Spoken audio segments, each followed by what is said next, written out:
आजादी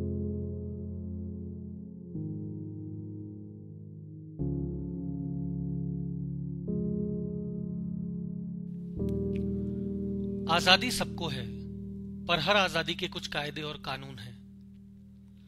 वो भी इसलिए क्योंकि कल अगर आजादी के साथ जुड़ी हुई सारी सीमाएं हटा दी जाएं, तो इंसान ईश्वर को चुनौती देकर खुद को ही भगवान मान बैठेगा और फिर एक अनसुनी और अनहोनी जंग छिड़ेगी खुद को इकलौता ईश्वर बताने की। आज हम अपने मौलिक अधिकारों की आड़ में खुद को मिली हुई आजादी के दायरे तोड़ने की कोशिश में लगे हुए हैं। पर याद रखिए कि संविधान निर्माताओं ने किसी भी मौलिक अधिकार को निरंकुश नहीं बनाया है। अपने विचारों को बिना किसी रोक टोक के व्यक्त करने की स्वतंत्रता अभिव्यक्ति की आजादी कहलाती है, पर हर आजादी किसी न किसी दायरे में बंधी हुई होती है। कहीं पढ़ा था कि आपकी स्वतंत्रता सामने वाले की नाक तक ही सीमित होती है। अभिव्यक्ति की आजादी का मतलब किसी भी सरकार, व्यक्ति विचार, व्यवहार, किताब या जाति धर्म की रचनात्मक आलोचना हो सकती है, पर इस आजादी का मतलब यह नहीं है कि आप आलोचना और अपमान के अंतर को भूल जाएं। अभिव्यक्ति की आजादी हमारे मौलिक अधिकारों का एक अहम हिस्सा है, पर यह हमें अपने ही मुल्क को किसी धर्म, जाति या व्यक्ति विशेष को अपमानित करने की आजादी नहीं देता है।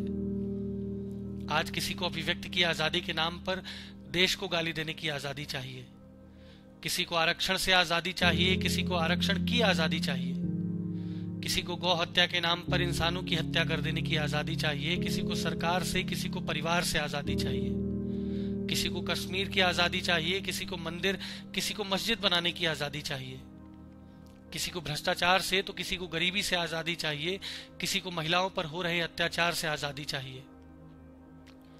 कई तो ऐसे भी हैं जिन्हें खुद के कर्तव्यों से ही आजादी चाहिए। तमाम तरह की इन आजादियों के नाम पर हम निरंकुश तो होना चाहते हैं, पर कोई भी व्यक्तिगत बुराइयों से आजाद होना नहीं चाहता है। किसी को भी खुद की मानसिकता सही कर लेने की परवाह नहीं है, ना ही कोई खुद को बदलने को तैयार है, पर सबको देश में बदलाव चाहिए।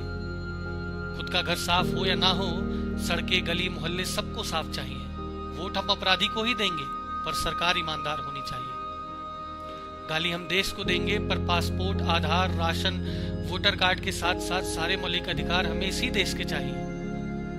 एक बात हमेशा याद रखिए कि रंग चाहे कितने भी गहरे हों, पर अंधेरे में सब कुछ काला ही दिखता है। इसलिए पहले खुद को उजाले में लेकर आइए, फिर रंगों को अपने हिसाब से जिंदगी की कैनवास में उतारिए।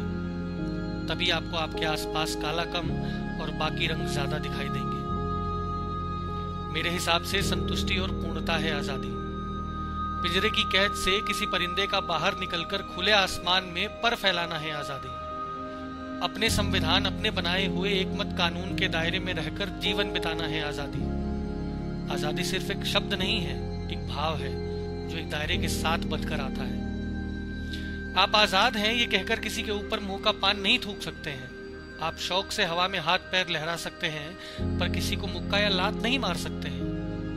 ट्रैफिक के सारे सिग्नल कहीं भी कभी भी तोड़ नहीं सकते हैं। ट्रेन या बसों में बिना टिकट घुस नहीं सकते हैं। जिस देश का खाते हैं उसी देश को जी भर की गालियां नहीं दे सकते हैं। उसके टुकड़े टुकड़े करने की बात नहीं कर सकते हैं। और यही वो दायरे हैं जिनके साथ आपकी आजादी बंधी हुई है, जो आपका सभ्य समाज बनाता है। फुर्सत मिले कभी तो पूछना खुद से अपनी आजादी और उसकी सीमाओं के बारे में। अतीत में झांक कर देखना और अपने वर्तमान से आंख मिलाकर बोल देना अगर तुम्हें अपनी आजादी में कहीं भी कोई कमी लगती है।